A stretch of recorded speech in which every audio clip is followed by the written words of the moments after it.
You are listening to Aim Higher, a Catholic podcast designed to instruct and to encourage the daily practice of our faith.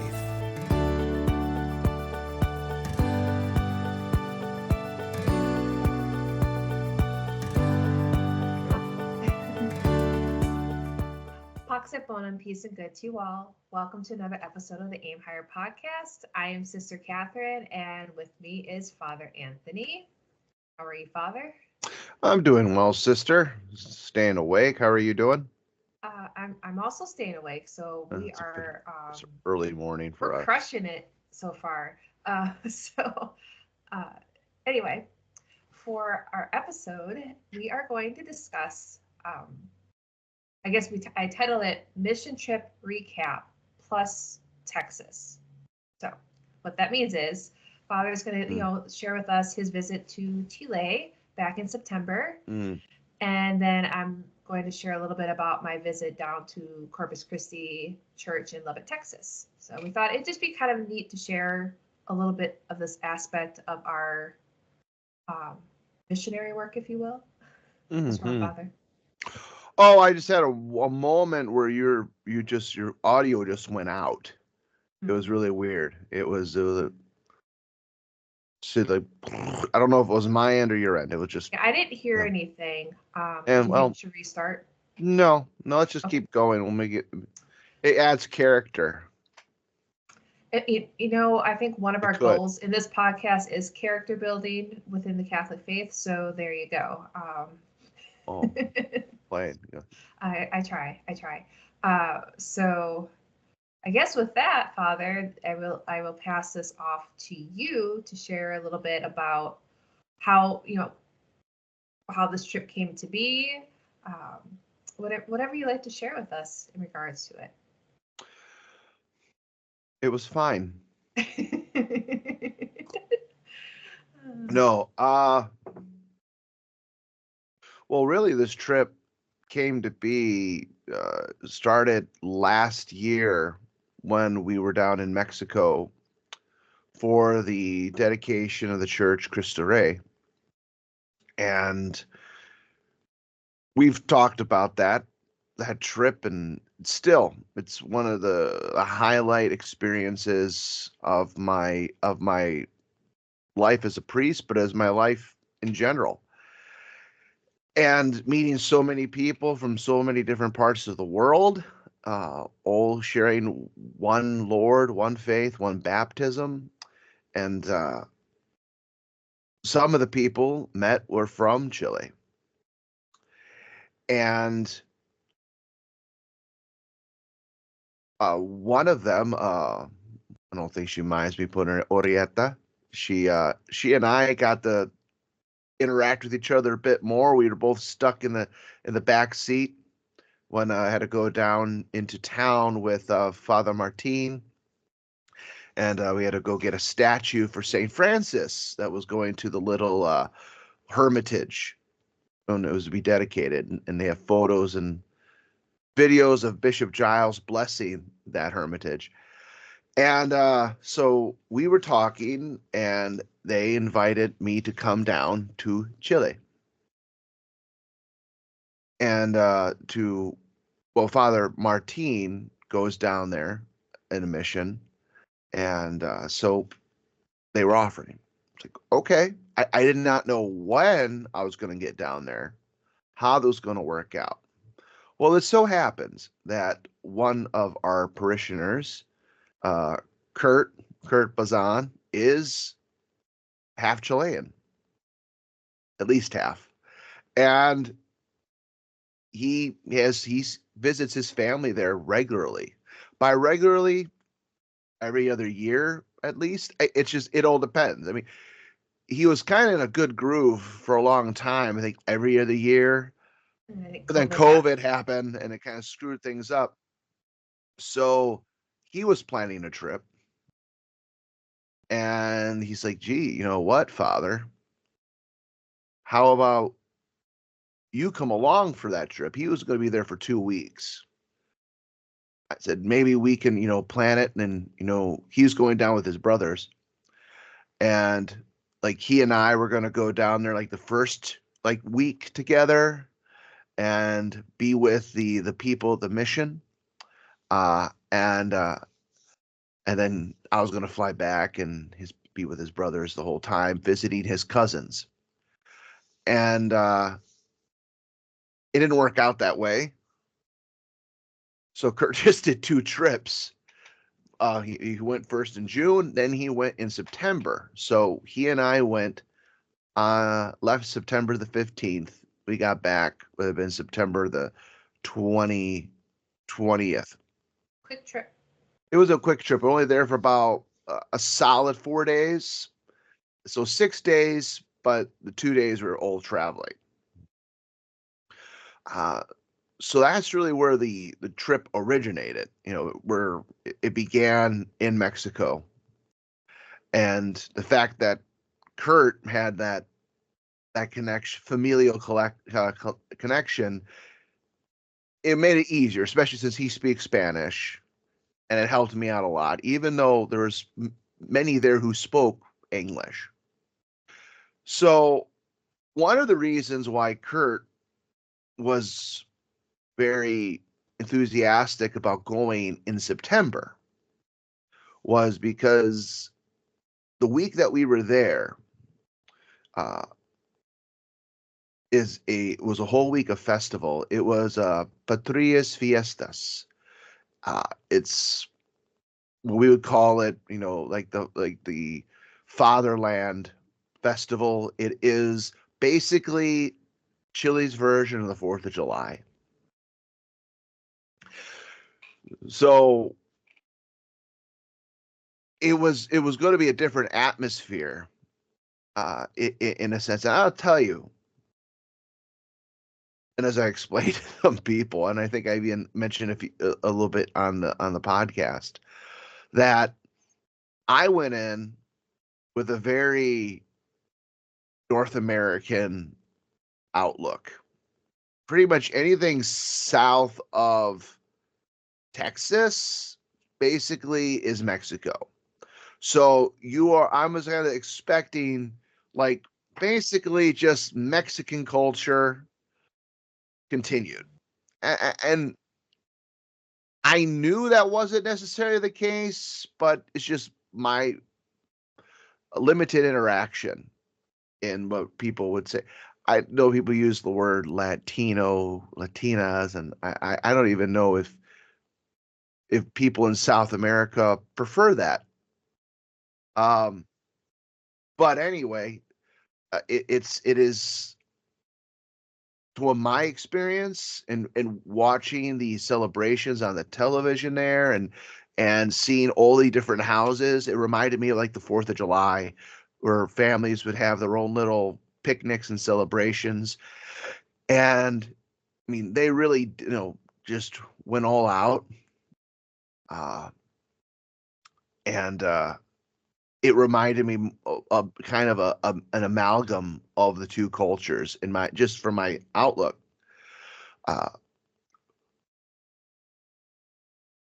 But one of the things that I didn't do much, we didn't drive around, and we didn't do a lot of sightseeing. And for me, it was more seeing the people. It's a small group, about 8 to 12 people. And again, not really didn't really look at the geography as close as I should have. I didn't realize that it's about a 6-hour flight from Guadalajara in Mexico to Santiago in Chile. So I kind of had in my mind that Father Martinez was getting down there like a few times a year.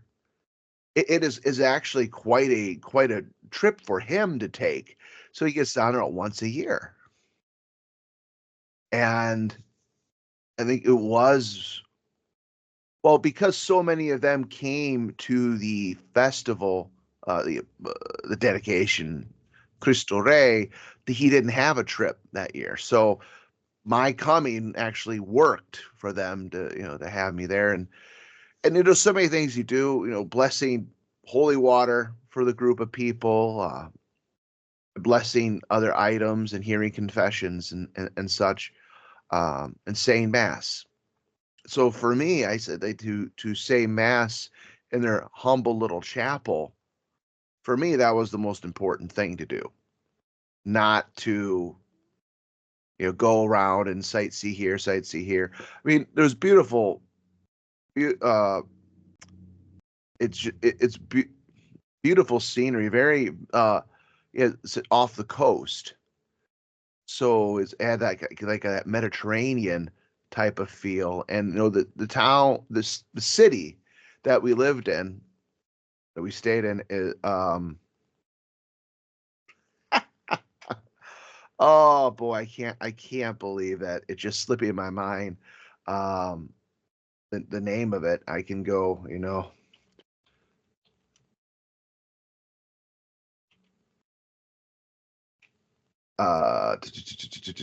just oh boy, it's oh, this is it's kind of ah ah ah Vin Vina del Mar, Vina del Mar. That would be, I think, like wine from the sea, off the sea. Yeah, Vina del Mar. We got an Airbnb. First time I ever did an Airbnb, and it was quite a thing, because for us it was a travel. It was a travel. It was a trip. Oh, how about that? Yeah. It was a travel. Jeez Louise, we didn't teleport. No, Uh, we left on the 15th, so after mass, that uh, was a Sunday. Yeah. on a Sunday. We drove down to Chicago. Our flight was, we had the red eye. Mm. So I think we didn't, we flew down to Chicago to Miami, which that was about a 3-hour flight. And then from Miami to Santiago, which was about a 7-hour flight. So it's about 10 hours of in air, not including our time between Layover connections. layovers. We didn't have a long layover. Yeah, it was, but we were both pretty hungry. We Oh, didn't sure. eat all day, and I was getting pretty hungry. We were like, well, we have a little Angry? time. I was getting there, but Kurt and I were both the same way when it comes to flying. I don't know if we've talked about this, but I like to get to my gate, even if I have like an hour and a half. I physically want to see my gate. I like no, I know it's over. No, I want to be there. I want to see it. I want to get the lay of the land. I want to actually see them have it posted on their Yes. little screen there by the Yes. door that I'm going to go through. I want to know. Okay, then I will walk back about 20 gates to go to the Panda Express. Or something. I don't think you're alone in that, Father. There are a lot of people that feel the same way. I'm one of them. Hmm. I'm I'm a little bit more confident now, but I'm also not traveling like I you are. just want to know. I guess when it because you're out of your element, Mhm. no matter what you do, even if you're used to traveling, you're still out of your normal element, and especially going international travel. Um, Yes. so If our listeners are frequent travelers and they do that or they don't, let us know in the uh, comments. yeah, yeah, I yeah. I mean, I have to ask His Excellency because obviously, he travels pretty much every weekend. Hmm. I mean, we leave the house here. So the airport in Rochester is only 10 minutes from our house. So, we leave an hour before his flight takes off. But he has TSA. It's early morning. It's pretty easy for him. But I Hmm. don't know. I'm guessing because he pretty much flies to Cincinnati. He knows that one pretty well. I can't imagine but I don't think he really focuses on food too much either. Or, he has the Delta membership the mileage that lets them in the club, Yeah. all those things. So Yeah, it's, I would assume for the most part, and I know Father Joseph would probably agree because he does a lot of air travel, that it's with that. I mean, it does change a little bit, but it's generally the same. So you kind of have a modus operandi that you follow. You kind of know what to expect. So, uh, and when you do international travel, it's you get used to it. You get familiar enough with it that yeah, I'm glad I went to Mexico before because that trip was very revealing. Actually, it dawned on me when we had the feast of All Saints, getting up for church and looking out and said, "Oh yeah, yeah, last year we got back from Mexico that night on Halloween, and it was snowing. and it was snowing. There was a blanket of snow, and I was out shoveling and getting things ready. I only got Sounds like about 3 hours of sleep when I got sounds like back. yeah, but it sounds like the perfect cure for jet lag. I mean, just Yeah, you probably got your it gets you lymphatic system going. moving. When you sit on an airplane for very long, I don't have that much experience. I mean, I'll kind of, I wouldn't say complain, but if I'm in one flight 3 hours, I'm like, oh, this is so long. I'm spoiled by Uh, having going to Rochester to Detroit, Detroit to Milwaukee. Those are very short flights. So yeah, yeah. anything I longer. I was well. I was having, I guess technically we could call it health issues. It's just I was dealing with the dehydration and a lot of things, and so it made it kind of uncomfortable in some ways with the flight. But for the most part, I was fine. And but you're just, I don't. Some people can fall asleep traveling on that flight. I didn't really sleep much. Kurt and I were both in and out, in and out. Well, I think Uh, there's falling asleep, but actually resting are two different things. I that's think when it true. comes to flying. That's true. And for me, it was fortunately, you're able to read, you're able to watch something. So there's so much. Uh, anyway, when you think of the journey itself, and this is we kind of all going over the aesthetics of it and getting the lay of the land, then you get the lay of the people. And when you experience culture, one thing that at least for me, you recognize what makes us all the same: human nature. And you see that within each other. And then for me, you come to appreciate the various little customs that they have. And, like, one of the things is the idea, where we're sitting down, a lot of celebration. So it's a lot of, raising the glass, making toasts. I understood some of what was being toasted about. But really just engaging in the conversations with people, um, talking about the faith and the sacrifices that many of them made, leaving their um, parish churches due to these changes, due the Protestantization of Rome. I guess we'll just say it that way. And how they don't get the sacraments on a regular basis. And as one woman told me, that, when Mel is explaining that, well, who told me that? was it Manuel? Was it who said?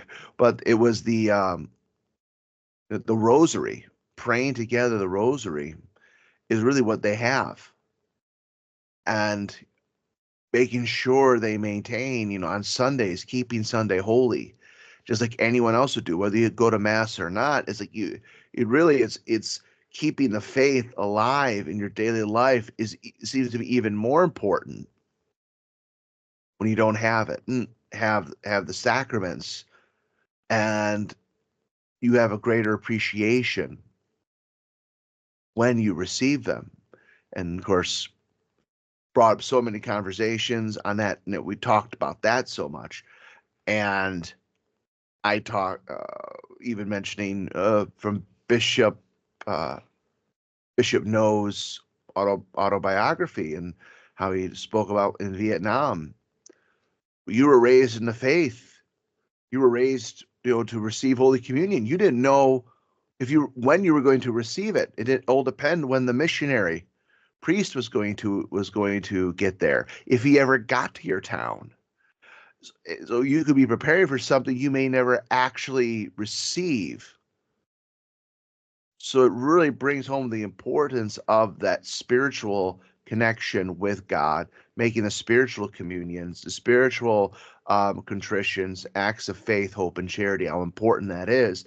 And you see that in these people, and different, and it's a beautiful thing that everyone different personalities, everyone is different. But I'll tell you one thing that really stood out, and so much, is the festival, the food, the singing. And that's one thing like they do. And I remember like Bishop Lewis telling me when he was in Korea, that's when they would have celebrations. It's like one of the things that people would do is it's kind of like a gift you have for whoever the celebration's for, is that you would sing a song. So we were all kind of doing our rounds here, and I was doing quite a bit of singing with them. And I think some of them have actually a few of these things recorded. I've not seen them. What did you sing? Latin hymns or? I did. I know one of the ladies, Julieta. She speaks very good English. She lived in the States for a while, and for her, could see she actually knew quite a bit of Broadway. So, Impossible Dream, she seemed that she was asking me to sing that, but the one that stood out when we were kind of like, okay, Father, you sing something. I said, okay. Because they got done singing Ave Maria, gentleman, beautiful voice. And I said, okay, I can't sing Ave Maria. So I did Pie Jesu. I did the version written by Andrew Lloyd Webber, which is quite beautiful. And yeah, so we had a lot of fun with that. And it just brought that connection with one another, as music and food can do. And I will just say, with the food, that again, that I think that really kind of you kind of assumed is it basically you get, like Mexico, a lot of beans and rice. And although of course when we were in Mexico last year, there was very little beans and rice. It was, it was a celebration. Yes. It was a celebration. It was like 5-star, but like for them, they're in Chile. You have your breakfast. Your breakfast is basically like coffee, like bread, just very simple little breakfast. Then you have a lunch in the afternoon, what we would call like dinner. So that's where your big meal. Yep. And then at night you have like a little something, like a little soup, or maybe you just have a little bit of cheese and a little bit of bread again. But it was kind of funny for me because we went shopping with them the day before, and I had to get water, to get various things, and they were getting stuff for the celebration. They had about 15, 14 people there, family and friends, and we all this meat they're preparing. So someone comes to, oh, Father, you have something to try. It's chiropan. It's like a chorizo sausage with fresh baked bread. And you and I have talked a lot about bread, sister. When you get fresh quality bread, I mean, it's different. I mean, even as a diabetic, you can see it just affects you differently than stuff you get in the store. That's all processed. But like, Father, here you go. Have some. It's like, oh, thank you. And I have one. Oh, this is delicious. Like the best like chorizo sausage ever had. The bread, oh, so good. You put mayonnaise on it. You put, get the delicious food. And I had about two, I think maybe even three of those. And like, okay, time for dinner. What? I'll sit there So going, that's well, not wait, dinner? what? What? That wasn't it? Oh, that was the appetizer. Mm. Uh, but they have a lot. It's a very healthy eating, very clean eating, and a lot of salads, a lot of greens. They use they use balsamic there quite a bit. Um, olive. Oh, what was there was one particular.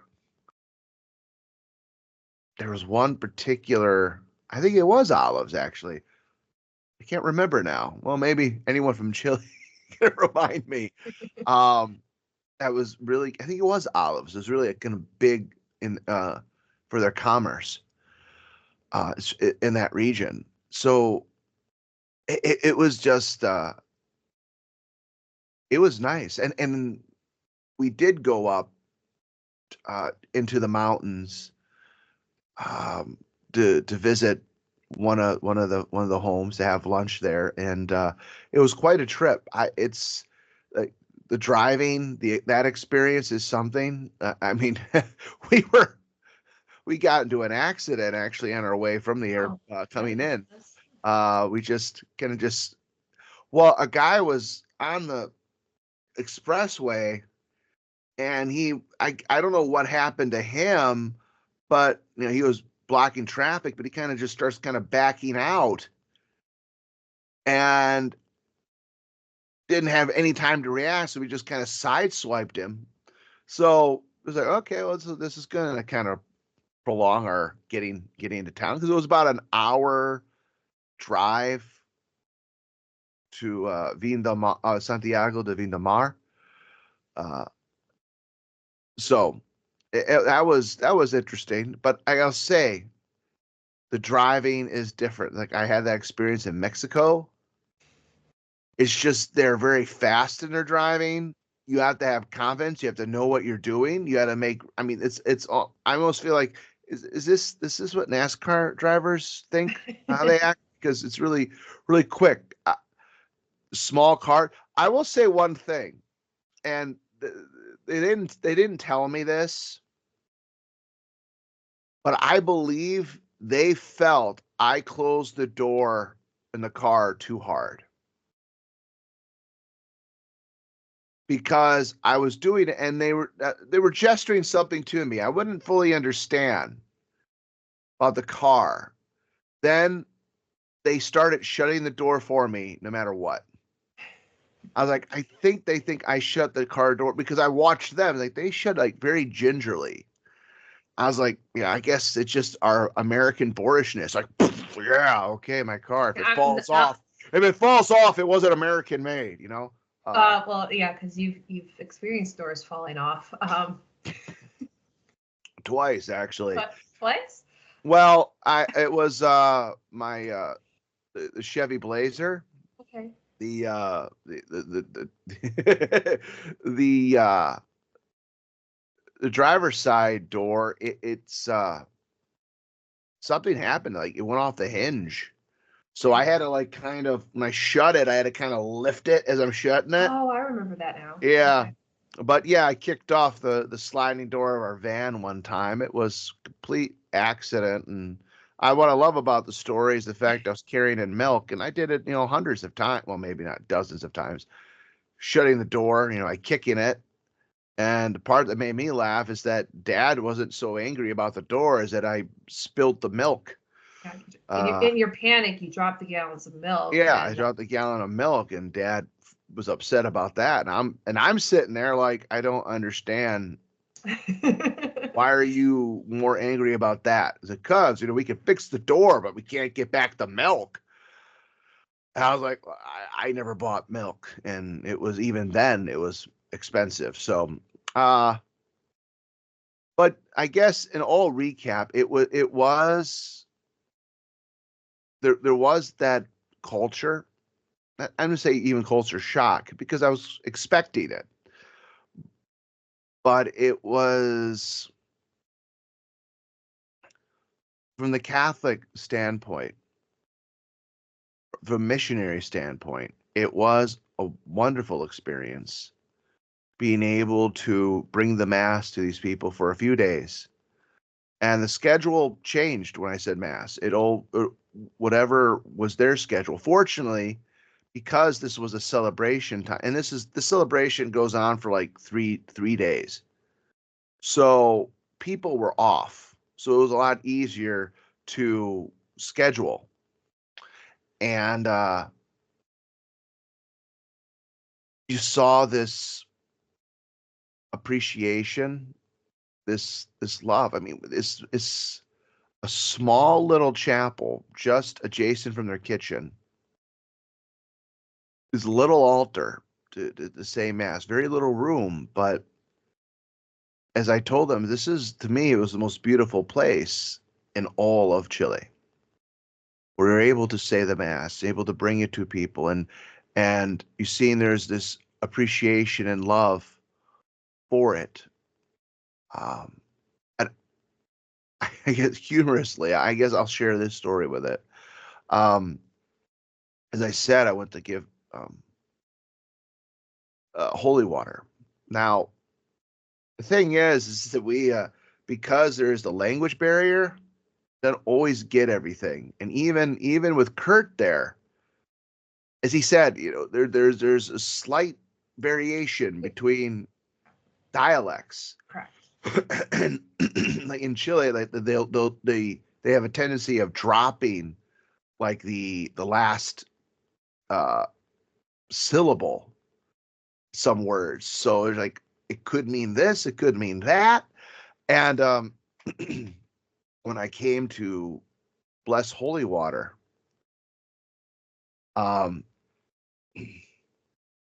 was under the impression that the salt they brought me, because salt, it's used for baptism, blessed salt, also used for the blessing of holy water. The ceremony, usually you bless the salt, and then you exercise the salt, and then you add it to when you bless the holy water. You can have pre-blessed salt, so you don't have to do it every time, or pre-exercise salt, I should say. And I was under the impression this being a salt, and again, salt is not something that needs to only be used there. Actually, the other customs and ceremonies which salt is used in blessing houses and such. But we don't always use that, so I can't really go into a lot of detail with it. But also depends upon the regions, what part of the world. So they had a big bag of salt. It's like, okay. And I was under the impression that Father Martin blessed and exercised that salt. So I do the whole blessing of the holy water. I do everything. And it was after all was said and done in our conversation, I find out, no, he didn't bless this salt. They were telling me that he usually does. I was like, I just go put my stole on, and they're like, it's like, I got to do it over again. That I got to do this over again. I got to bless the holy water and do everything over again now, because so it was this kind of funny having that disconnect. But but but it was no real big deal. It was yeah, I what else can I really say with it? It was to have that connect with fellow Catholics, knowing that we share the same faith, no matter what part of the world we're in. This is what connects us. This is what binds us, and that we are going through the same thing. It varies in degrees, though, but looking to live the faith, to preserve the faith, and do what we can to pass it on to our children, and really to achieve sanctity in this life into whatever God's will is, and we accept it, and we make the best with what God has placed before us. And it's just I I hope to go again very soon. I would love it if I could make this at least a yearly trip to go down there with them. But I don't know if I can confirm I can pull that off, but I'd love to. Well, I'm really glad you brought up the point of how, because it's a reminder for all of us here about how much we have. And I know that some of our listeners are also mission within the US, but just how, blessing, so they have holy water, blessing, objects, that the religious materials, Mm-hmm. sacramentals, things that, we here, the majority of us don't really have to wait on that. Mm-hmm. Yeah. And I think how beautiful it is that, and I think if you are in a mission, even in the US, like how vital it is to really make Sunday a holy day. And because I imagine it's very easy to fall into like, well, we don't have access to mass, so we can sleep in, and there's a lot of events that happen on Sunday. I get it, but at the same time, just because you don't have access to mass doesn't mean that the sanctity of the day is off the table. Yeah. I always found it interesting how a lot of those walks for a cause happen on a Sunday, early Sunday morning. Like, and I get it's a noble thing, but maybe that's not what you should do as a Catholic on Sunday. Or if you're going to do it, make sure the first thing you do that day is still, a spiritual mass. Make it, still, because as you should every day. We as Catholics every day should first give what we can to God, and then the rest will follow. But Yeah. yeah, I don't envy people in the mission, and we can very easily, those of us who have a lot, still want to complain what we don't have. And I get it, because of all the changes that are happening, and we don't have our neighborhood church to go to. Many of us even still have to travel to some extent to go to mass on Sunday, but we still have a lot.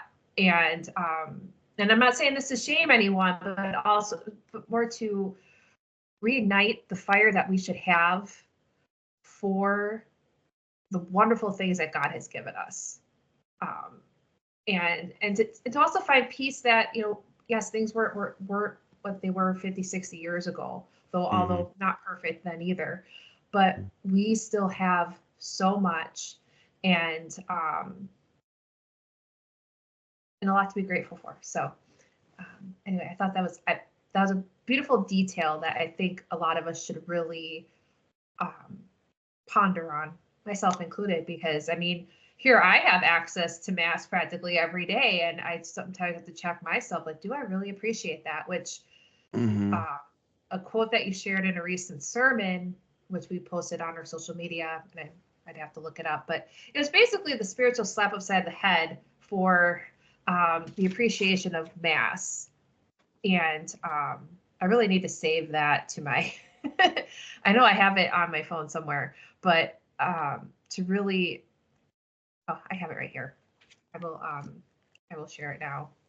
It says, living the mass is nothing less than filling my days with the same dispositions of offering and immolation that Christ had during his life, and especially on Calvary.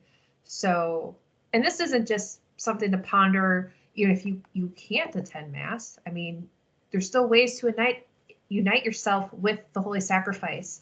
On our website, it's very clear when we have our Mass times in our various parishes. You could find, wake up when Mass is being said, and right then just ask God to. There's a prayer about sending your angel to Mass. Mm-hmm. Those little things do matter. You might think, well, I don't see any benefit. Who cares? But doing something like that, you might find something building that was missing.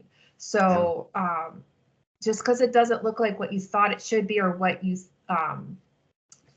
what you think it should be, doesn't mean you shouldn't try these little things to build some closeness to it all. So anyway, Mm-hmm. I really appreciate that reminder. It's something we all have to remind ourselves. We all have to do what we can to keep the light of fervor. And these things have an impression upon us. And as adults, it needs to be impressionable, because children see that. Yes. They see how we treat it. And as we've talked before, when we would go out of town, well, if we be gone on a Sunday, at Sunday morning, if you're with mom or dad, you're with grandpa or grandma, you are beginning it. You are saying either we did the rosary, or usually we were like following the Mass. We'd take that, we'd get the missal out, read the prayers, and we'd kneel there, we'd stand, we'd sit.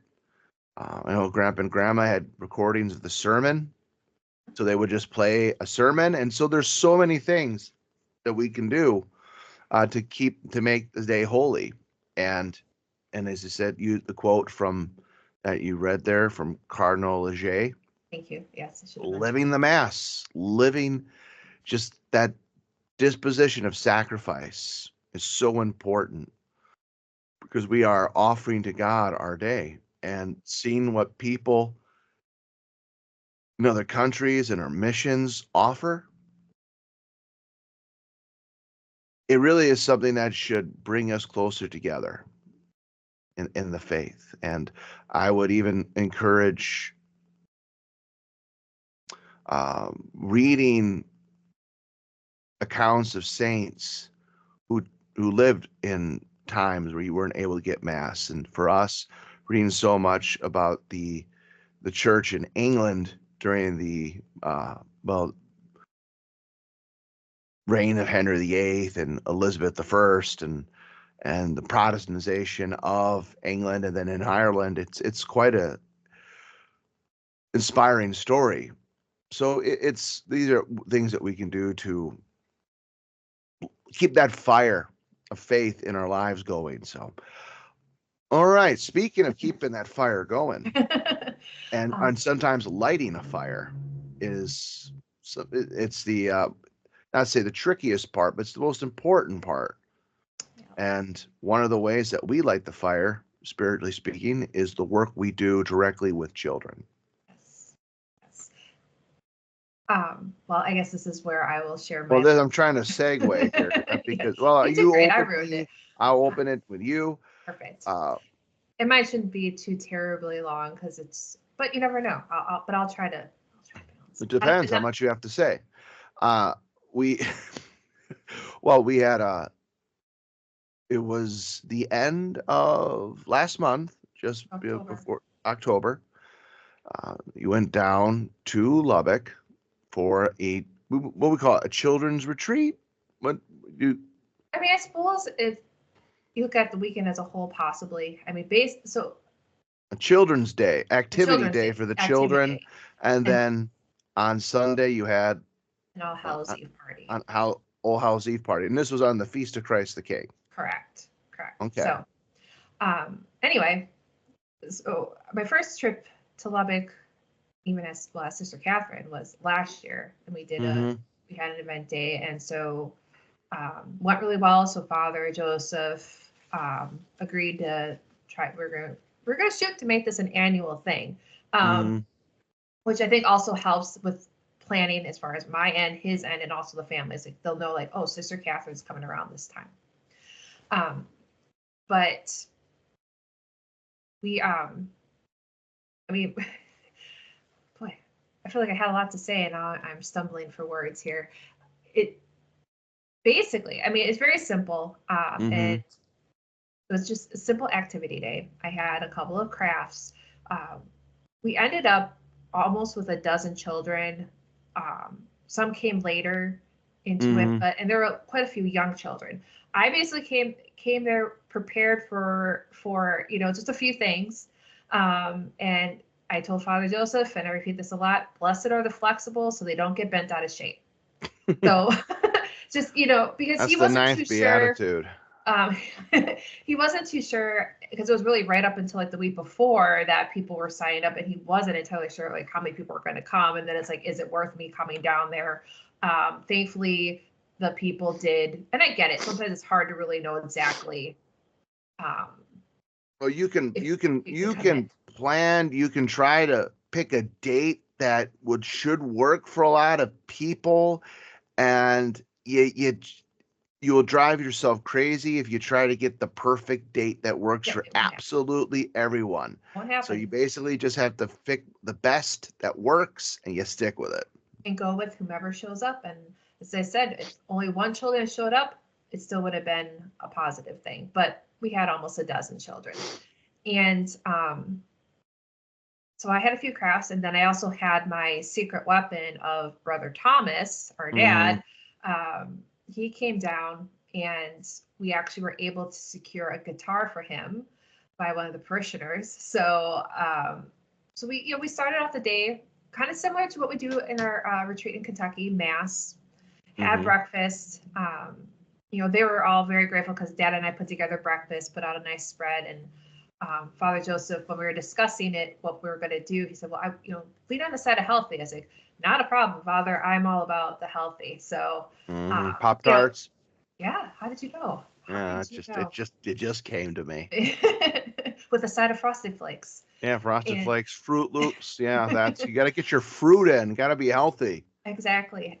Because we actually made a trip to Walmart a couple days before. So, basic breakfast fare, but they were Walmart all very on Q. Must have been near the university. Yeah. Very nice. Very nice. We had an interesting time in there.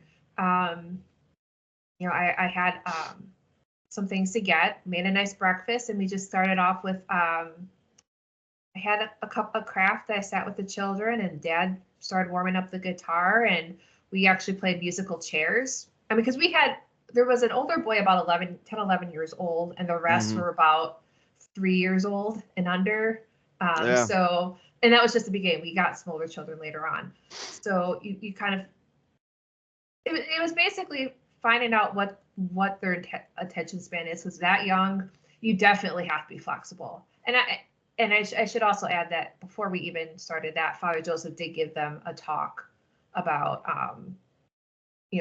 basically, obeying your parents and those in authority and how that ultimately shows your love for God. So he gave a beautiful talk, and I just remember there were 2 other older children also there. So let me just, it was crafts, coloring. We played a matching game. We did musical chairs, ring toss. It's just, and ultimately, because what I really appreciate, it was nice to be around the children, but I got to talk to a couple of the moms, and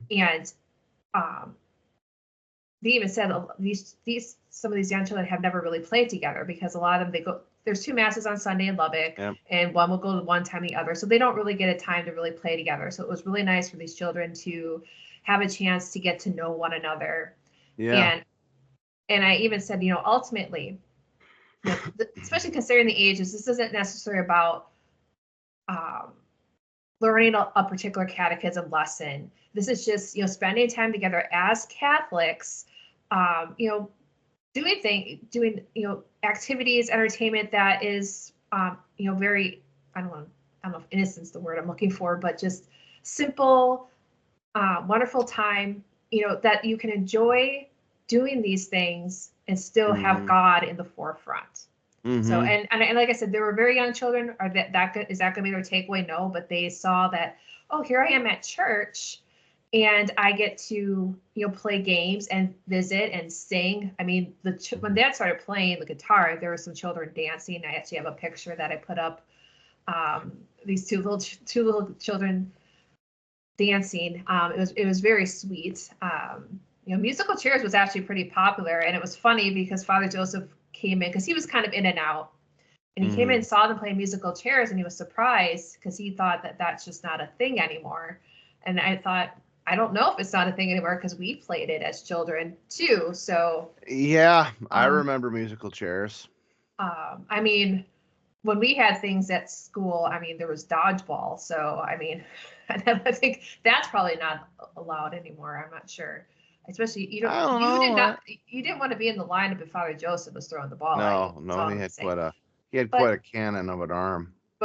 But I will say we all knew what we were getting into, so I think if you know how dodgeball works and you're fine with it, I don't have a problem with that. I love dodgeball. It's one of my favorite games to play. We might have to plan that maybe at the children's retreat.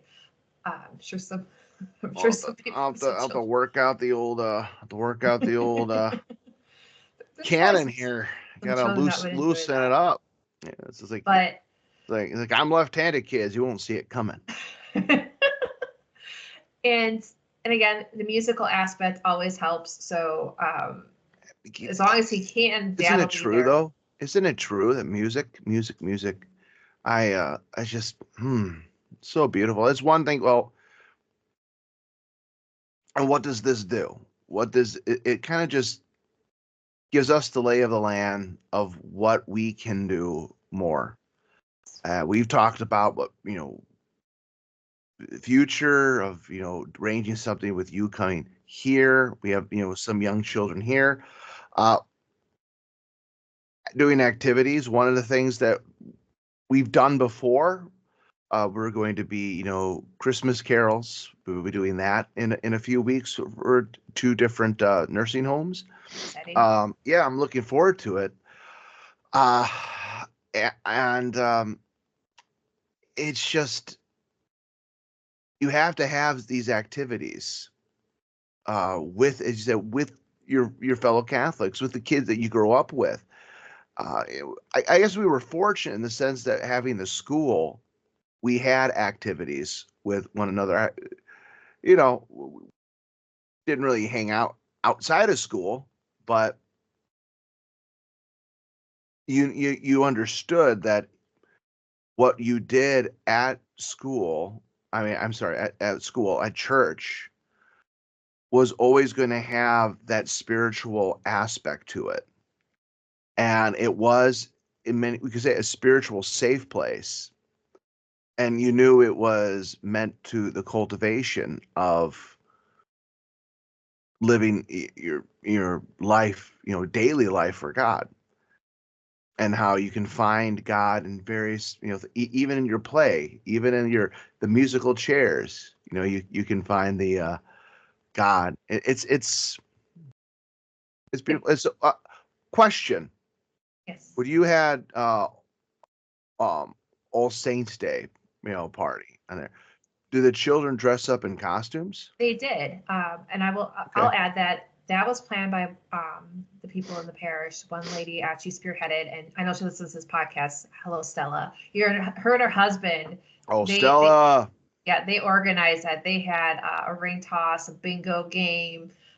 There were a costume contest. There was a picture of the 3 little ones.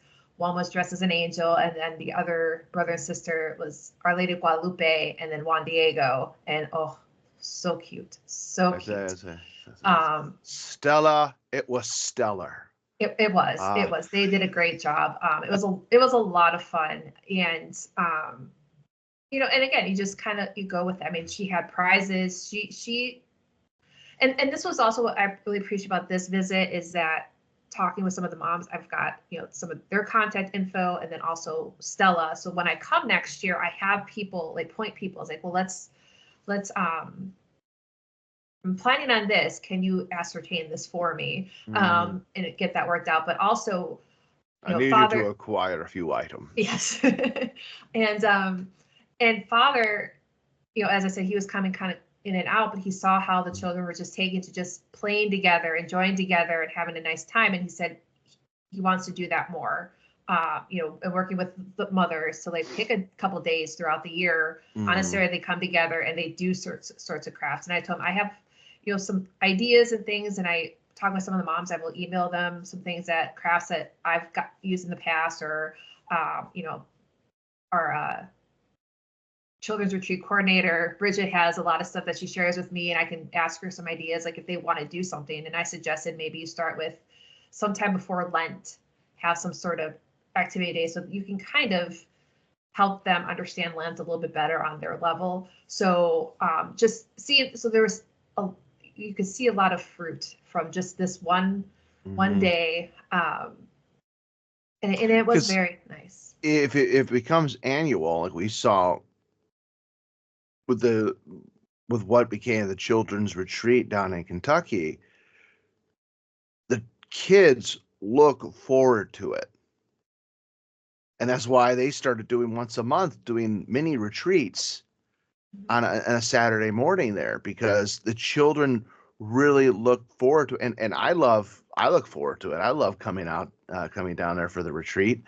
And I think the children love to come down to see me, or maybe Chesterton, which I have to start working on my next, bit with Chesterton. Of course, this coming children's retreat is going to be quite different from what we've had in the past, and it's going to be you want to expose children to Catholic culture. Catholic culture is not strictly just European culture. It's not strictly South American culture. It transcends nationalities, transcends culture. It is the universal church. It's meant to touch everyone with the fundamentals in the same way. And it's supposed to bring us all, no matter what our nationality and our background, bring us all together, and with Christ, our good shepherd, into the one sheepfold. And I know it took a few years to convince Father Joseph that maybe I should come down, because at the time there were some children, but he felt they were very young. And I said, it's good to get them when they're kind of young, not like in a family, we got to get them. But a 3-year-old can understand quite a bit. They'll remember some details. I mean, there was a little girl, she's about almost 3 years old. Shy at first, but by the end of it all, that Sunday when she left, she gave me a hug. So, she's very likely going to remember me next year, I would imagine. Which that would be Taya. So. Oh, Taya, yeah. She's only scowled at me. But I haven't been around her as much. Right. Different context. You just got to play a game with her. And I mean, I left things there. There was a ring toss game that I had gotten, and I said, Father, you can keep this here. The children have at it. So there'll be that association. Because I almost feel like once they get, if they get to be teenagers and you start doing these things, they're not likely to really want to. Such an awkward age. Yes, it is an awkward age. But even with the teenager, and the older you get, when you become a young adult, if you can look back with fondness upon these memories, you see how it formed you. Yes. One way or the other, it takes you back to Margaret of Cortona in her early years with her mother, having that religious formation, even when she fell away and lived quite a scandalous life. When she came back, when she came back to God, it was almost as though she was returning back to her mother's lap. And, as a reading in this book, Your Master Life, talking about the young man, the priest, one priest said, my first altar was my mother's knee, where I learned the faith. And we are trying to help cultivate that. And it's not just a retreat for children. It's not just a day for the children. It's also for the parents. Right. Exactly. Because the parents were there, and I mean that's encouraged down in Kentucky. I mean there's a lot of children, and parents get involved, Mm-hmm. and it's good for the children to see their parents involved. And again, I mean Mm-hmm. these will be something in their memory for later on, because I have a lot of them from when we grew up. So I know how important it is. So it is very exciting, and it was just nice to spend time talking with the people. Mm-hmm. And Yeah. it's hard because I think sometimes we think, well, we put in so much, we have to see an obvious return on it, like right away.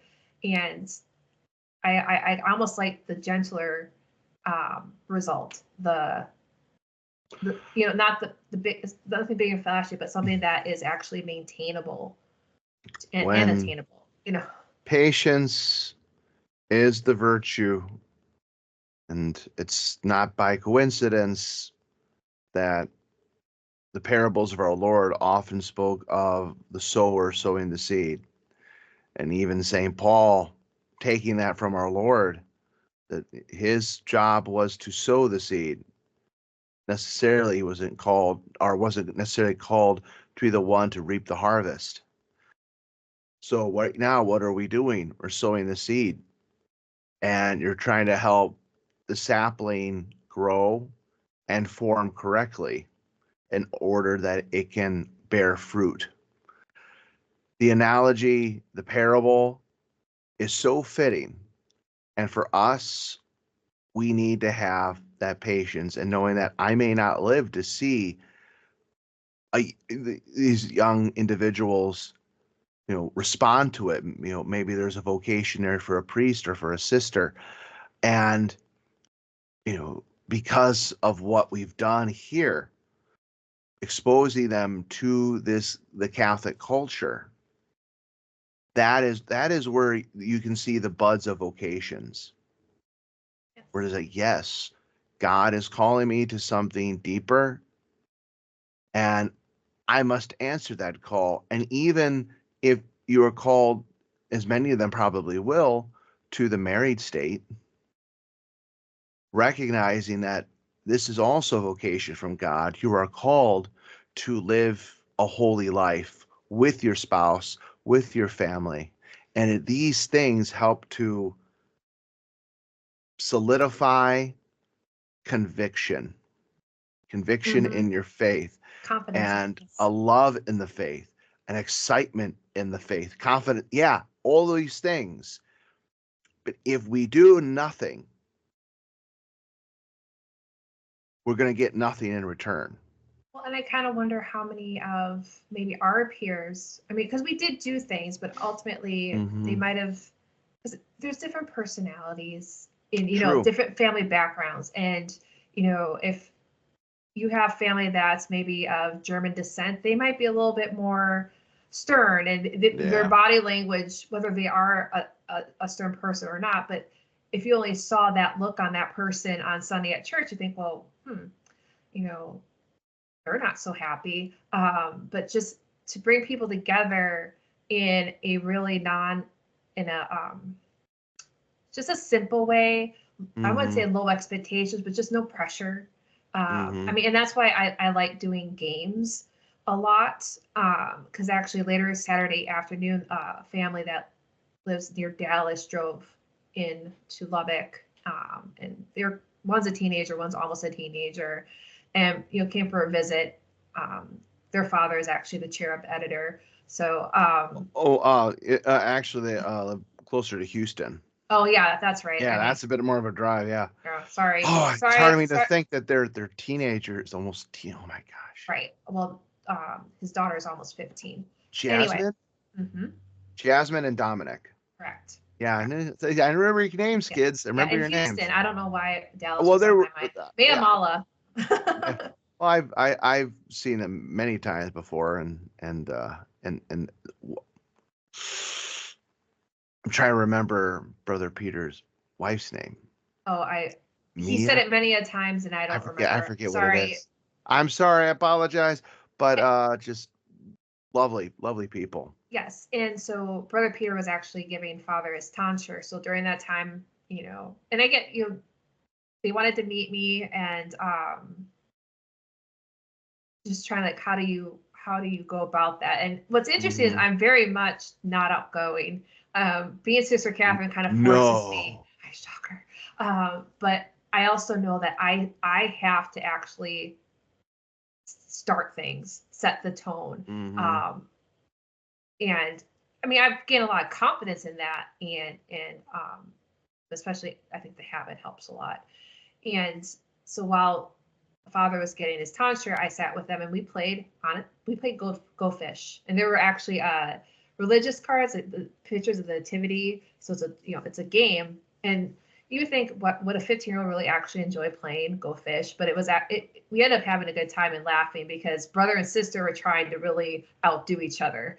Yeah. And the last game we played before we went to dinner, I was trying to help the brother beat his sister, I think, and unintentionally I let her get the last card or something, not paying attention. It was so we had some laughs, but it just for me, Mhm. I feel like that's a good way to kind of just be there and not because I mean if you want some kind of connection, it doesn't work just okay, you sit there, I'll sit here and I'm gonna face you and we'll just see what happens. Like I don't respond well to that. I mean, if you're gonna point blank ask me what's on your mind, what's bothering you, like face to face, I don't open up very easily.